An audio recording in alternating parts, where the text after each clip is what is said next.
welcome to my channel. So today I want to share with you what I got from Trekell art supply store. So this video was originally supposed to be an unboxing for Trekell art supply store, but the footage I filmed it like almost 2 weeks ago, and I'm not like super excited about the footage that I filmed, so I'm just gonna film it over and I'm gonna show you what I got, like literally just show you what I got from Trekell, and I'm gonna show you guys what I created with what I got. So thanks to Sentido Arts Foundation, I won a scholarship from Sentido Arts Foundation. Basically what I did was I submitted one of my paintings to Sentido and I won. So they gave me a gift card to my art supply store of choice, and I chose Trekell, and I also chose Jackson Art Supply Store. The supplies that I ordered from Jackson's hasn't arrived yet because of everything going on. The mail is like not performing as it should, but that's okay. So I'll just show you guys what I got from Trekell for now, and I'll show you guys what I created with what I got from Trekell. So I got a bunch of different brushes. I got some hog hair bristle brushes, and I got some red sables, spectrums, and I got some spectrums. I've already put some wear and tear into them from painting this painting. I have to say I definitely like Trekell brushes. They're really nice. They definitely get the job done. Also, I got this Trekell linseed oil soap. This stuff is awesome.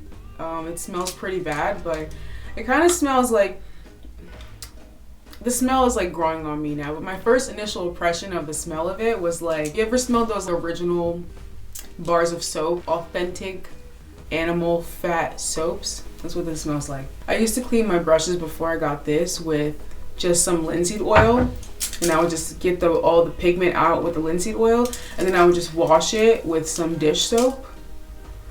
But now, this stuff is a game changer. I'm gonna need to have this at all times. It's great. I just had to put a little bit and it came right out. And the brushes are super soft afterwards. Is this a Trekell review or it's an unboxing? I don't know. But I just have to say, I'm impressed. And also this mop brush, this is a 1/8, I think.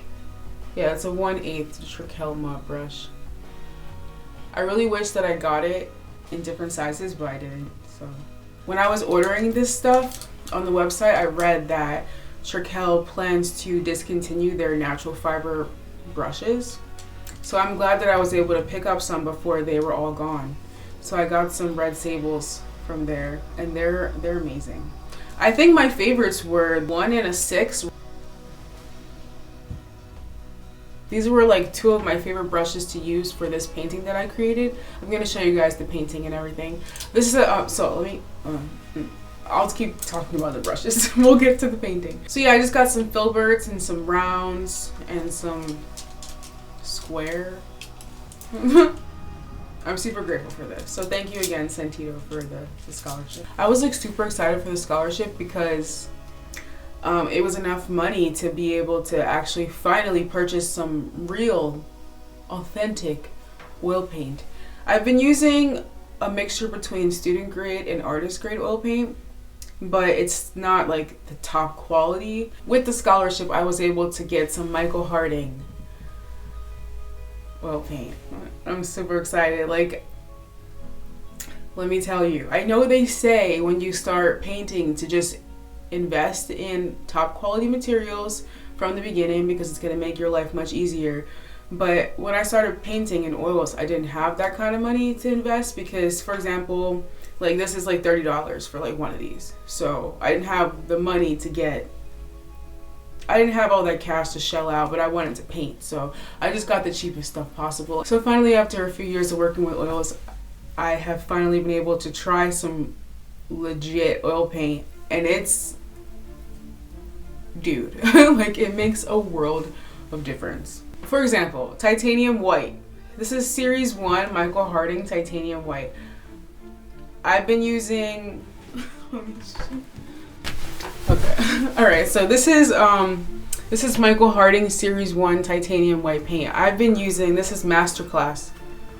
This is Masterclass titanium white, which is still artist grade quality, but say you're painting wet on wet, With this one, you can leave a stroke and it will be as if there is no paint underneath it. With this one, if you leave a stroke, it will blend into what's underneath it, if that makes any sense. So this is like, I'm so grateful for this thing. It was so fun painting with it. So because they're so expensive, I just got titanium white, and then I got just the primary colors, because that's technically all you need to mix colors, is just primaries. And it was definitely a challenge for me to paint something with such a limited palette. Because I mean, I figure at least can I get some black or like some burnt umber? No, this is all you got, girl. And I made it work. So, and also one more that I got, I was so excited to get this. This is Gamblin' Rich Gold oil paint. You know how hard it is to find gold oil paint? It's not that easy. Well, for those of you who don't know, I'm not in America right now, so finding name brands that I'm used to is very difficult with everything. But this gold oil paint, because I've tried 2 other brands. I don't remember the names, but no, I don't remember the names. But 2 other brands of gold oil paint that I've tried, they are just not as pigmented and just super watery and nowhere near as gold as this. This stuff is lit. And it's so expensive, and I'm so grateful for it. I'm gonna be using this like it's literal gold. And I will be saving all of the oil. The thing is, this dry, I have so much to say. Do you guys even care? All right, this stuff right here, it dries so fast. As I'm working with it, it's starting to dry, and it's so thick, and if you thin it out, it doesn't give you the same effect as if you just use it straight out the tube. So it was fun to like figure out how to use this, because I used a lot of it for this painting. So yeah, so now for what I created. This is mixed medium painting. So basically I used epoxy clay to sculpt the roses to like customize the frame. And then you guys are gonna see what I did in the video. But to give you guys like a brief overview of what I did. This is epoxy clay, oil paint, gold leaf, and the paints that I got. And I'm pretty excited about it. I think it looks really cute. So I'm gonna show you guys how I made this, and if you want to see the full version in real time, I went ahead and started off a Patreon if you guys are interested in that. So join my Patreon. Join it. Ignore my kitchen. It's a mess. Watch the full thing in real time. Every stroke, every blend, motion. You can see it not sped up on there. And I will also put a version slightly sped up in case you don't have, primers get down, in case you don't have 17 hours to watch what I did. I will speed it up for you. In this video, you're just gonna see like a really quick like taste, like a teaser of how I did this. Okay, so check out my Patreon, link in description box down below. Also, you can grab yourself this painting for a generous price of, can I say what I'm saying, bro? For a generous price of, link in bio. And also, if you would like a commission, I have now opened my commissions back up. So fill out the commission request form on my website, and then we can like work together, you know? So yeah, let me know. Link in bio. Okay, yeah, so let me show you guys what I did.